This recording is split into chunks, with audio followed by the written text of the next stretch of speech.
안녕하십니까? 반갑습니다. 소개해 주신 것처럼 저를 알고 계신 분들도 또 어렸을 때부터 아니면 학창 시절에 자주 봤던 분들도 계시고 처음 뵙는 분들도 상당히 많이 있는 것 같습니다. 어떻게 뭐 알고 모르고를 떠나서 또 이렇게 저를 액트교회로 불러주셔서 이렇게 새로운 인연을 쌓게 해주시고 또 이 자리에서 함께 말씀을 나눌 수 있는 기회를 주신 하나님께 더욱 감사하는 안식일인 것 같습니다. 사실 제가 이 자리에 서 있는 게 그 어느 때보다 조금 많이 떨립니다. 왜냐하면 잠깐 설명을 드리면 이렇습니다. 제가 이제 성인이 되어서 대학에 들어갔을 때 이제 신학과를 갔는데 신학과 1학년 때는 신학과 1학년들 그 동기들끼리 안식일을 1년 동안 보냅니다. 그래서 그 동기들 외에 다른 사람들을 마주한 적이 없어요, 교회에서. 그리고 나서 2학년이 돼서는 학과를 담당해서 학과 전도사로 제가 영미여문학부에 있었는데 영문학과 학생들과 1년을 근데 거기에는 뭐 교인이 아닌 이제 청년들도 굉장히 많고 그래서 뭔가 좀 일반적인 교회 청년들이랑은 좀 다른 그런 청년들과 함께 1년을 또 보냈습니다. 그리고 나서 이제 3, 4학년 때 목회 실습으로 학생 전도사를 청학교회로 가게 됐어요. 거기서 제가 맡은 사역은 학생반이었습니다. 중고생들. 그렇기 때문에 거기서 2년 동안 중고생들과 아침에 중고생들이랑 학생 예배를 드리고 밥도 학생반에서 학생들이랑 먹고 오후에 학생회 활동을 하고 저녁에 풋살까지 하루 종일 중고생들이랑만 있었거든요. 그리고 제가 졸업하고 지금 전도사로 한국삼육 고등학교에 왔으니 제가 20대에 들어서부터 교회 안에서 계속 함께했던 사람들은 10대 친구들이었어요. 그러다 보니까 제 또래의 청년 사역을 해본 적이 사실은 제가 한 번도 없습니다. 그래서 그거에 대해서 굉장히 개인적으로 불만이 많고 왜냐하면 저도 또래와 함께 교회에 다녀보는 그 느낌과 나와 같은 신앙 고민을 가진 사람들과 많이 대화할 수 있는 기회가 너무 필요했는데 그게 좀 안타까웠습니다, 개인적으로. 물론 나름의 다뭐 좋은 점들도 있고 하지만 그런 점이 굉장히 아쉬웠어요. 그래서 처음에 이 액트교회에 이렇게 초대를 받았을 때 굉장히 설렜다가 굉장히 두려워졌습니다. 내가 내 시선이 이들과 공감이 되고 잘 할 수 있을까? 처음으로 맞이하는 일이라서 좀 두려움과 설렘을 같이 가지고 있습니다. 그래서 어떤 말씀을 여러분들과 함께 나누면 좋을까 이렇게 고민을 하다가 가장 좋은 건 그냥 지금 내가 하고 있는 고민, 내가 여지까지 했던 고민을 나누면 가장 좋지 않을까 이렇게 생각이 들어서 거룩한 자존심이라는 제목으로 오늘의 말씀을 나누고자 합니다. 특별히 오늘 말씀에는 임마누엘의 하나님에 대해서 또 함께 나누도록 하겠습니다. 제가 굉장히 감사하게도 한 가지 엄청난 장점을 가지고 있습니다. 그것이 무엇이냐면 저와 마주하고 이야기하는 사람으로 하여금 금방 마음을 열게 해서 그들의 고민을 저에게 털어놓게 만드는 재능이 있습니다.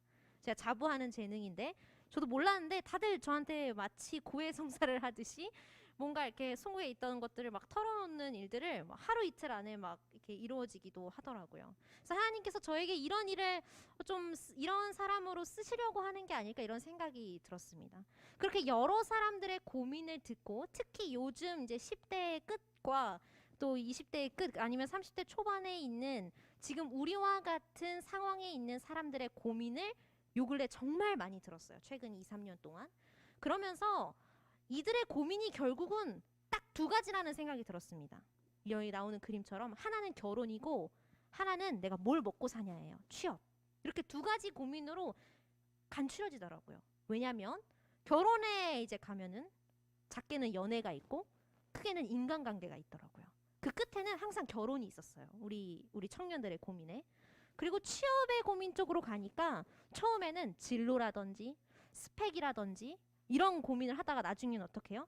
내 꿈을 포기하고 내 상황에 맞춰서 아니면 내가 생각했던 길과 달라지는 이 미래에 대한 두려움에 대해서 어떻게 해야 되는지 이런 고민들을 똑같이 하고 있다는 것을 제가 발견을 했습니다.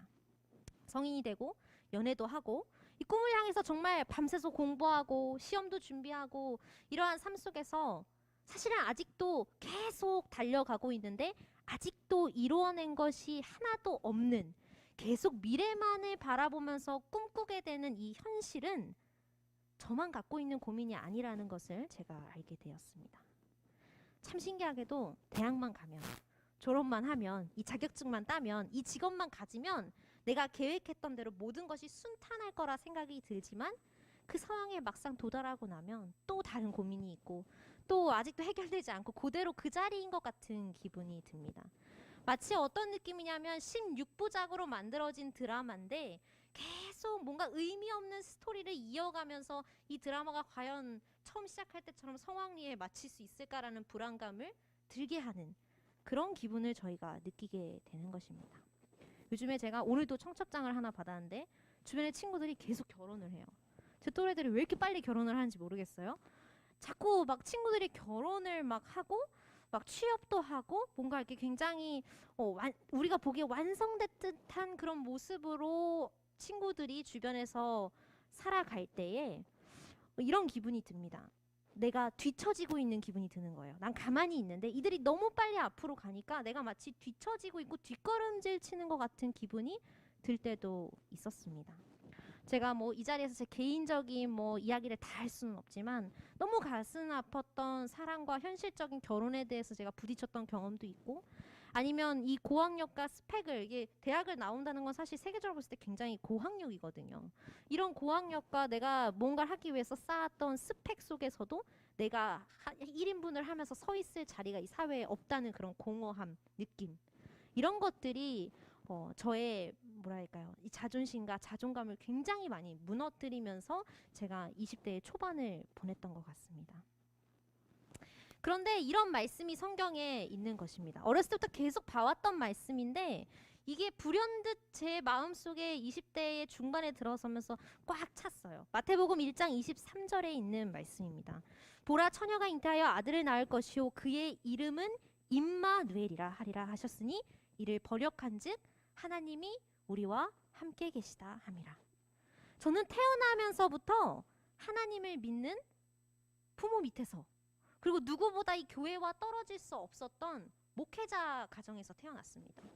이 땅에서 태어나서 가장 좋은 방법으로 가장 좋은 곳에서 태어났다고 생각하진 않습니다. 전혀 그렇지는 않고요. 다만 나라는 사람, 나라는 자아를 가지고 이런 인격체를 가지고 이러한 상황을 가진 나라는 사람에게 이것이 최선의 방법이지 않았을까? 이것이 하나님께서 나에게 안배해 주실 수 있는 가장 최선의 곳이 아니었을까? 이런 생각이 듭니다. 일남 일녀 중에 둘째로 태어난 저는 굉장히 까무잡잡한 피부에 빼쩍 마른, 지금은 좀 통통해졌는데 굉장히 어렸을 때는 아주 뼈다귀처럼 빵 말랐었어요. 그리고 얼마나 사고뭉치의 말괄량이었는지 제 손에 잡히는 물건은 다 망가뜨리고 제 손에 뭐가 쥐어지면 다 깨트리고 심지어 이렇게 샵이나 이렇게 가게에 가면 그 가게 물건을 하나씩 꼭 깨먹어서 그거 지불해야 되는 그 정도로 이렇게 가만히 있지 못하고 주의 산만하고 이렇게 시끄럽고 수다스러운 사람이었습니다. 얼마나 수다스러운 사람이었냐면 동네에서 지나가는 사람들과 말을 해서 금방 친구가 되는 그러한 성격을 가진 사람이었습니다. 그리고 그곳이 어디이고 어느 장소이건지 상관없이 그곳에서 절친을 만들어서 빠르게 그곳에 적응하는 그런 능력이 있는 어린 아이였습니다. 이 아이는 그런데 이 환경 때문인지 이 모든 것이 하나님께서 함께 하심으로 얻어진 것이라는 거를 믿고 배우고 알고 있었어요. 한 번은 목욕탕에 간 적이 있습니다. 목욕탕 안 간 지 너무 오래됐는데 목욕탕에 저 진짜 사우나 좋아하는데 요즘 너무 힘들어요. 근데 어렸을 적에 목욕탕에 이렇게 엄마랑 갔는데 요즘은 보기 힘든데 그때는 목욕탕에 가면 꼭 그 이제 미취학 아동 중에 그 남자 아이인데 엄마 손을 붙잡고 여탕에 들어오는 그런 장면들이 굉장히 많이 보였습니다. 그래서 그날도 어김없이 제가 목욕탕에 갔는데 저희가 다 이제 아무것도 입지 않은 상태로 들어가잖아요. 어떤 저랑 또래로 보이는 한 5살, 6살 돼 보이는 그러한 친구가 들어오더라고요. 엄마 손을 붙잡고. 무슨 일이 일어났을까요? 제가 그날 그 목욕탕에서 그 친구랑 손을 붙잡고 목욕탕을 막 뛰어다니면서 엄청 놀았던 기억이 있습니다. 이름도 모르고 얼굴도 기억은 안 나지만 제가 그 정도로 두려움도 없고 낯가림도 없고 굉장히 활달하게 사람들과 친하게 지내고 적응력이 굉장히 좋은 그런 어린 아이였습니다. 이렇게 밝고 늘 자신만만하고 내 미래는 늘 성공할 거야. 내 미래에는 실패가 없을 거야. 이렇게 자신만만한 아이였는데 그렇지만 우리가 이게 죄에 기울어지는 아주 연약한 인간이지 않습니까? 이렇게 좋은 환경에서 내가 삐뚤어지기 힘든 환경에서 날 두셨지만 그럼에도 불구하고 저의 단점들이 어린 나이에서부터 마구마구 드러나기 시작했습니다. 그 단점의 중심에는 이러한 마음들이 있었습니다. 자존심, 욕심, 교만, 불안감 이런 감정들이 제 짧은 26년이라는 시간 속에서 끊임없이 죄의 결과로 그 감정으로 나타나는 지금까지도 제가 계속 붙들고 싸우고 있는 그런 감정들 저의 약점입니다. 저의 자존심은 다른 사람을 정죄하게 하고 나의 약점을 들키지 않기 위해서 굉장히 공격적인 방어 태세를 취하면서 사람들에게 상처를 주거나 관계가 어그러지는 경우들이 종종 발생을 하기 시작했습니다. 그리고 저 사진을 보시면 알겠지만 사진마다 이렇게 탁 턱을 깨고 자기 잘난 맛에 뭐가 잘난지 모르겠지만 자기 잘난 맛에 이렇게 확 살면서 그런 이제 뭐 이런 사진들이 굉장히 많습니다.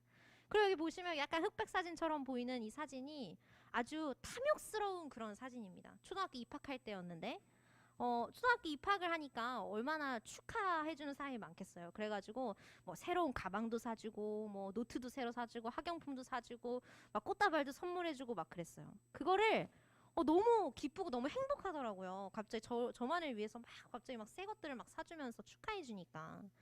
그런데 제 어리석은 눈 속에 저희 오빠의 저를 부러워하는 그 눈빛이 얼마나 뭐라 해야 될까요? 기쁘던지 어린 마음에 얼마나 기쁘던지 제가 이제 제 침대 위에다가 선물 받은 걸 쫙 깔아놓고 탁 놓아서 빨리 사진 찍어달라고 이러면서 저희 오빠 앞에서 까부는 저 나중에 커서 알았는데 저희 오빠가 저때 되게 서운했다고 하더라고요. 되게 부러워하고 서운해하고 막 이렇게 느꼈다고 해요.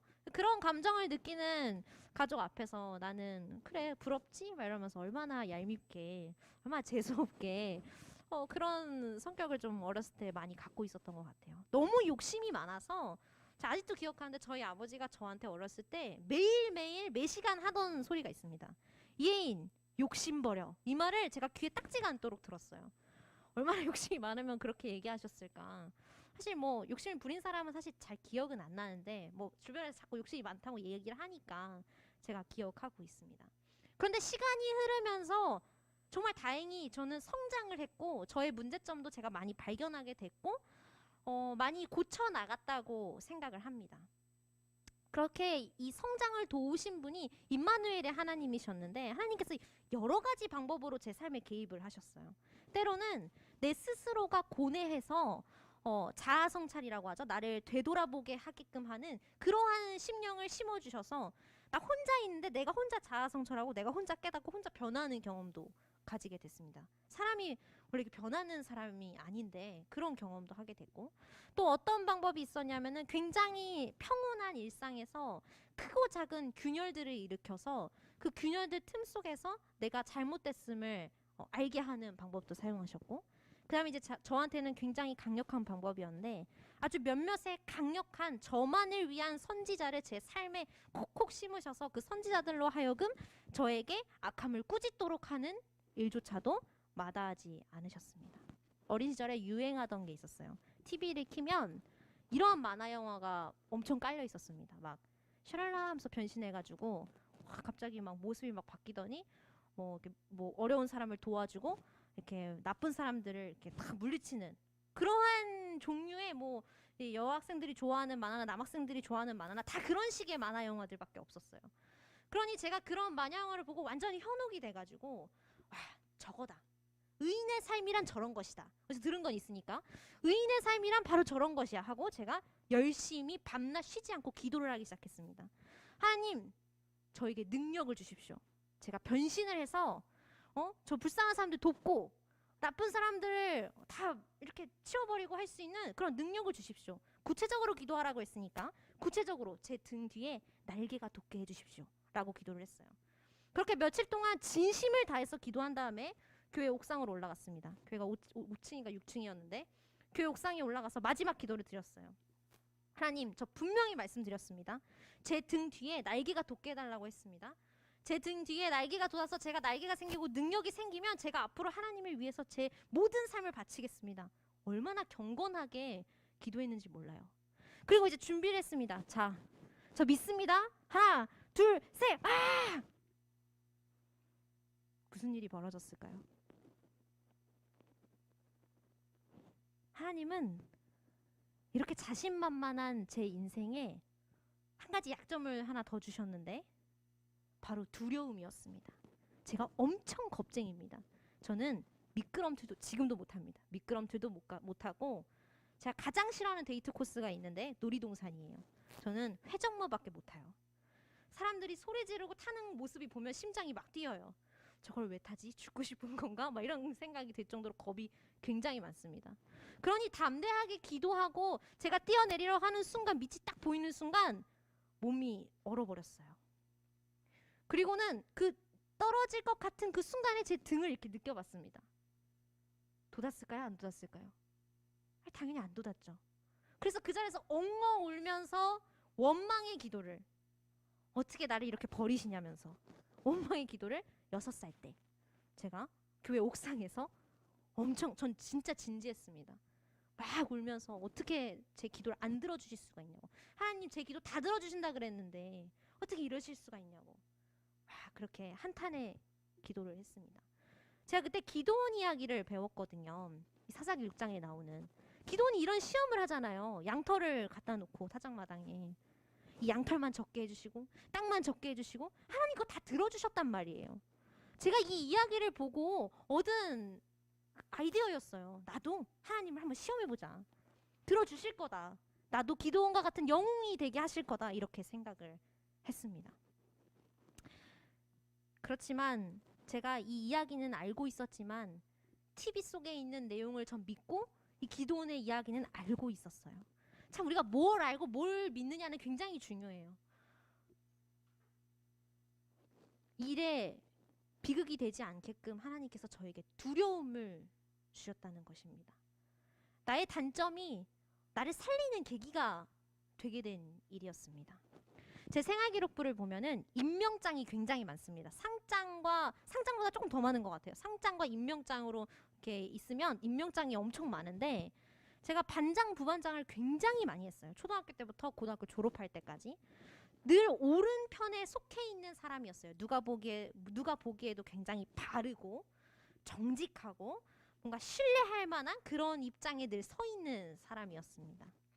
적응력이 엄청 좋고 활달하잖아요. 그렇다 보니까 제가 초등학교를 3군데를 다녔는데 여기 본 것처럼 이렇게 전입을 이렇게 아버지 따라서 이렇게 이사를 다니면서 초등학교를 3군데 다녔는데 이 초등학생이라는 나이에 사실 초등학교 3군데를 다니면서 적응하는 게 쉬운 일은 아닌 것 같아요. 근데 저는 즐겼어요.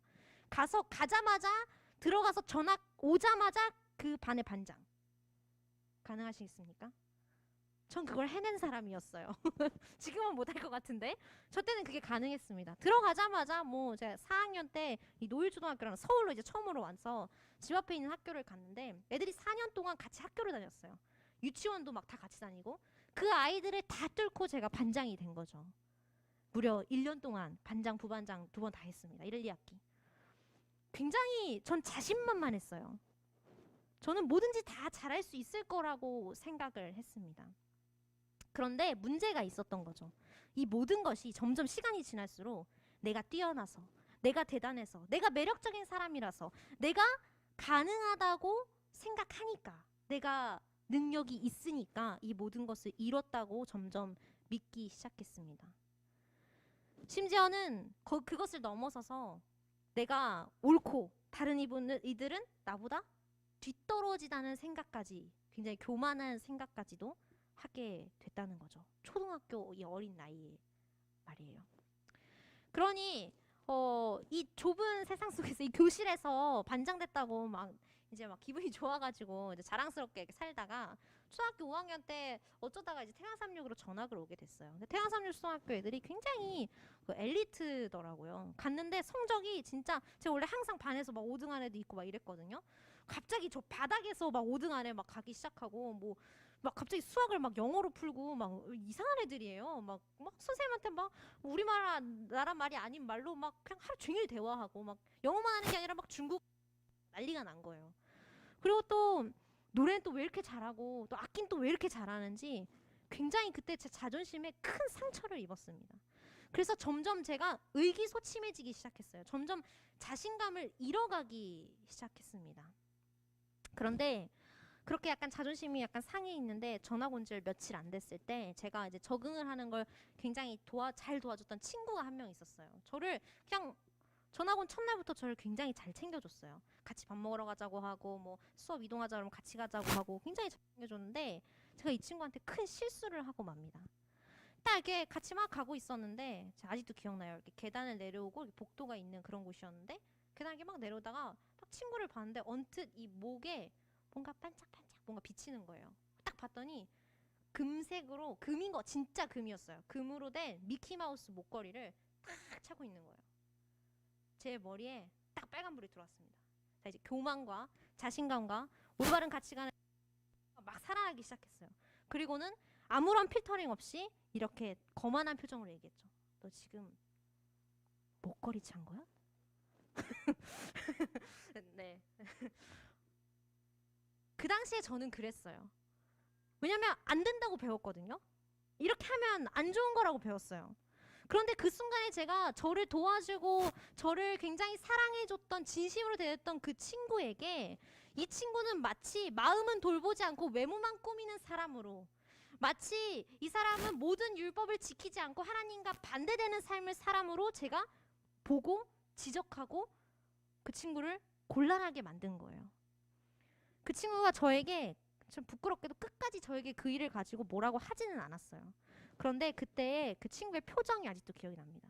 굉장히 상처받은 표정과 어이없어 하는 그 표정을 그 표정을 제가 잊을 수가 없습니다. 이렇게 그 친구를 제가 그 말을 탁 뱉고 나서 그 친구의 얼굴을 보고 나서 그때 음성이 들렸어요. 교만의 끝이구나 너는 정말. 이런 기분을 느끼게 해주셨던 것 같아요. 제가 성경 지식이 좀 남들보다 더 많았고 성경 골든벨을 하면 막 상을 탔어요. 제가 성적은 막 걔네보다 막 떨어져가지고 자존감이 막 떨어져 있었는데 성경 퀴즈만 하면 막 100점 맞고 막 이러니까 거기서는 막 자존심이 다시 막 올라가는 거예요. 자신감이 막 올라가는 거예요. 그러니까 그거에 막 승승장구하니까 기쁜 마음에 교만한 마음에 또 남을 정죄하고 다른 사람보다 나를 낮게 평가하고 이러한 제 모습이 다시 드러나기 시작했습니다. 아주 근본 없는 자존심을 세우면서 살았어요. 참 부끄럽게도 그 시기에 우리 지은이가 저 그때 이제 만나서 하는데 몰랐을 수도 있어요. 가까이 지내는 친구들은 뭐 알았어도 이게 몰랐을 수도 있는데 몰랐기를 바랍니다. 그 친구가 제가 2년 동안 태강삼육을 다니고 중학교에 입학해서 1년 그리고 제 중학교 1학년을 다니고 중퇴를 하고 필리핀에 가서 검정고시를 보고 3학년 때 청강생으로 다시 학교를 다녔어요. 굉장히 특이한 중학교 시절을 보냈는데 그 모든 과정 초등학교 2년, 중학교 1년, 중학교 3학년에 돌아와서 다시 1년 그 모든 시간에 이 친구가 저를 굉장히 잘 챙겨줬어요. 왜냐면 사실 쉬운 일이 아니었거든요. 중학교 시절은 애들이 가장 끈끈해지는 시기예요. 세상에 자기들밖에 이해하는 사람이 없고 이때 완전한 그 친구의 어떤 그런 이렇게 서클 같이 뭔가 이렇게 탁 맺어지더라고요. 그래서 제가 중학교 2학년을 같이 안 보내고 3학년에 들어오니까 애들이 이미 다 3, 3, 5 친구가 다 돼가지고 들어갈 틈이 없더라고요. 그런데 그런 와중에도 저를 끝까지 챙겨줬던 친구예요.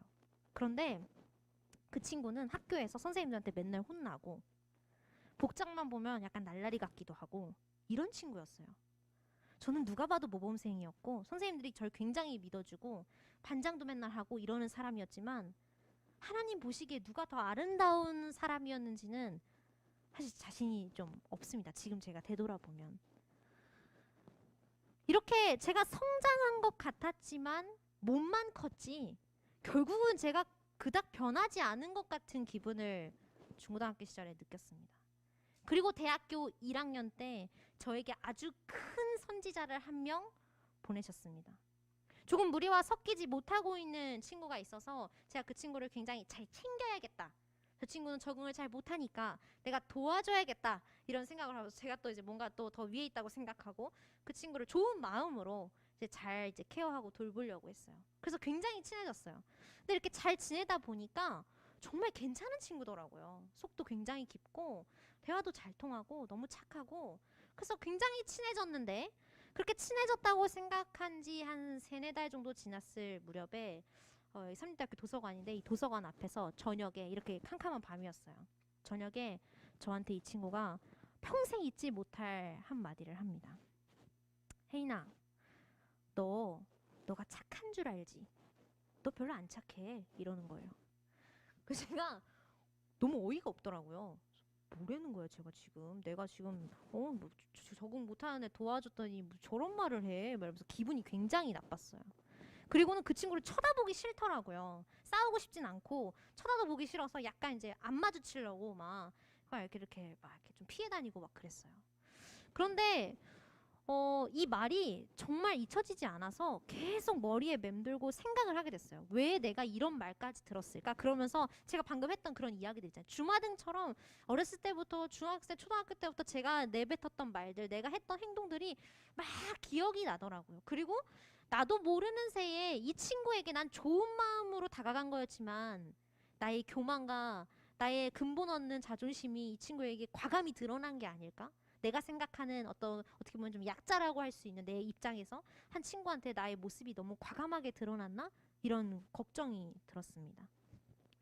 저는 저의 힘으로 의인이 되고 싶었어요. 율법적으로 완전하고 싶었고 6살 때 날개가 돋아달라고 하는 그 어이없는 기도를 하는 그 모습이 이 20살에 이르기까지 계속 유지되고 있었던 거죠. 저도 모르는 새에. 이 친구의 말을 제가 완전히 이해하고 나서부터 제 성격이나 제 말하는 행동이나 모든 제 꿈이나 모든 것들이 확 바뀌기 시작했어요. 그리고 성경은 우리의 구주를 임마누엘이라고 얘기하고 계시는 거죠. 마태복음 1장 23절에서 이를 번역한 자 하나님이 우리와 함께 계시다라고 뜻한다고 하는 겁니다. 여기에서 이 함께 계시다는 것은 내가 값을 지불해서 고용해서 내 옆에 있는 것도 아니고 내가 순종함으로 순종한 대가로 내 옆에 계셔주는 것도 아니고 내가 매력이 있거나 내가 아름다워서나 내가 인기가 많아서 내 옆에 있어주는 그런 게 아니라고 하는 겁니다.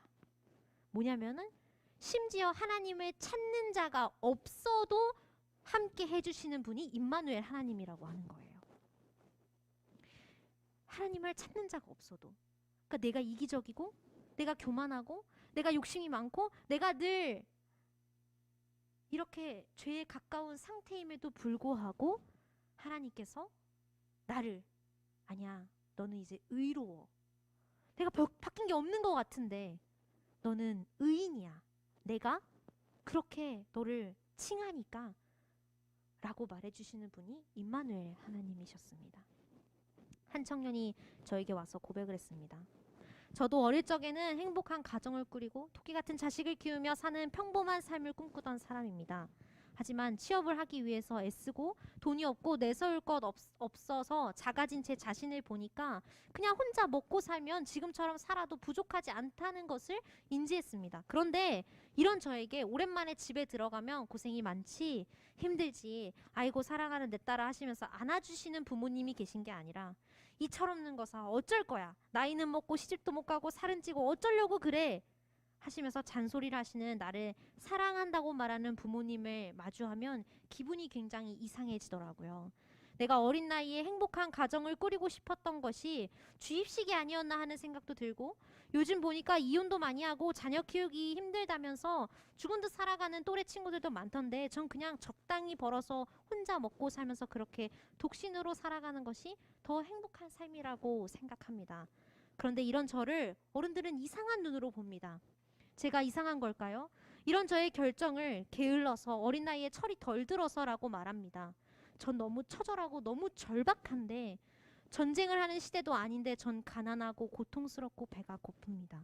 이제 그만 휴전을 선언할까 합니다. 이런 절 위해서 기도해 주세요라는 한 청년의 고백을 제가 듣게 됐습니다. 이 청년의 고백이 저를 기도하지 못하게 했어요. 순간 이 연락을 딱 받고 내가 뭐라고 기도해야 되지? 라는 생각이 들었습니다. 행복한 가정을 잘 꾸리게 해달라고 기도를 해야 되나? 좋은 직장을 가질 수 있게 해달라고 기도를 해야 되나? 아니면 독신으로 행복하게 살 수 있게 해달라고 기도를 해야 되나? 그리고 이 모든 것들이 남일같이 느껴지지가 않았습니다. 문드러진 마음과 무너진 이 자존심, 그리고 더 이상 삶 속에서 보이지 않는 예수님께 이 원망의 기도만 나올 것 같아서 제가 이 청년을 위해서 한참을 기도하지 못했습니다. 그리고 그렇게 기도하지 못하는 그 순간에 이 말씀이 다시금 저에게 들려온 것입니다. 보라, 처녀가 잉태하여 아들을 낳을 것이니 그의 이름은 임마누엘이라. 이를 번역한즉 하나님이 우리와 함께 계시다. 재림교회 주석과 예언의 신의 내용을 보면 예수께서 우리와 함께 거하기 위해 이 세상에 오셨으므로 우리는 하나님께서 우리의 시련을 잘 아시고 우리의 슬픔을 동정하신다는 것을 안다.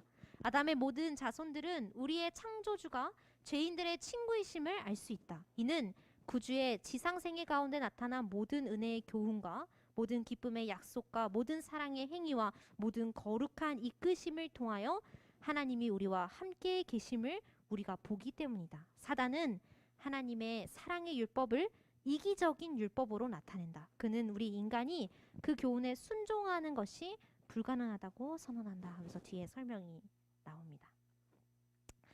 우리 서액트교회에 나오시는 여기 많은 청년분들이 계신데 인간은 굉장히 연약한 것 같습니다. 또 죄와 굉장히 친한 그러한 본성을 가지고 있습니다. 그러한 나의 모습을 보면 재림 청년으로서 그리스도인으로서 살아갈 때 그런데 죄된 본성을 마주할 때마다 굉장히 두렵고 괴롭고 겁이 나기도 하는 것 같습니다. 그런데 이제는 정말 내가 인간적인 다른 사람과 똑같은 상처받고 아니면 내 약점을 가리기 위한 날카로운 자존심을 세우는 것이 아니라 거룩한 자존심, 나를 진짜 세우시고 나를 진짜 보호하시는 그러한 나를 지켜 보호하시는 분으로 인해서 생기는 그 자신감과 자존감을 세우고 나아가야 될 때가 아닌가 이런 생각이 듭니다. 예수 그리스도의 의의 두루마리를 입고 자부심을 가지고 소망을 가지고 희망을 가지고 살아가시기 바랍니다. 때로는 그리스도인으로 산다는 것이 이 거룩함을 지키고자 하는 것이 굉장히 어렵게 느껴질 때가 참 많이 있습니다. 불이익을 당하기도 하고 이상한 눈으로 바라보는 시선들도 있을 수 있습니다. 그럴 때마다 거룩한 자존심을 한번 부려보시기 바랍니다. 오늘 저의 간증은 임마누엘의 예언을 시행하고 계시는 하나님을 소개하는 간증이었습니다. 나의 본성이 죄로 타락해서 예수께서 나의 본성을 수정하거나 고치려고 하신 게 아니라 그 모습 그대로의 나에게 그냥 의롭다고 덮어주시는 것. 그 대신에 예수님의 본성으로 완전하게 대체시켜 주시고자 한다는 것입니다. 나의 자아를 내려놓는 그 즉시 그의 의의 두루마기를 덮어서 나의 더러운 자존심, 나의 욕심, 나의 두려움, 나의 교만, 혓을 단번에 바꿔주시겠다고 하는 것이죠. 여러분들께서 삶 속에서 이러한 하나님이 함께 계심을 늘 기억하시고 또 의지하시면서 그렇게 하루하루를 매일을 살아가시면 좋을 것 같습니다. 제가 내일은 이 이야기와 이어서 거룩한 믿음에 대해서 여러분들과 함께 나누도록 하겠습니다. 네, 기도하겠습니다. 하늘에 계신 하나님 아버지, 언제나 저희와 함께하여 주시고 저희의 삶을 인도하여 주시니 감사합니다. 때로는 저희의 연약함이 하나님께서 기도의 응답을 주셨음을 믿지 못하고 그저 내가 떼쓰고 바라는 대로만 해주기를 바랄 때가 있습니다. 이렇게 어리석은 저희이지만 주님께서 사랑하여 주시고 임마누엘 하나님께서 의의 두루마기를 주심으로 저희가 이 거룩한 예식에, 이 거룩한 성도에, 이 거룩한 자존심을 가지고 이 세상을 살아나갈 수 있도록 주님이 인도하여 주세요. 이 자리에 모인 모든 주님의 귀한 자녀들에게 하나님의 사랑이 마음속 깊이 새겨질 수 있는 그런 안식일 되게 하여 주시옵기를 예수님의 이름으로 기도합니다. 아멘.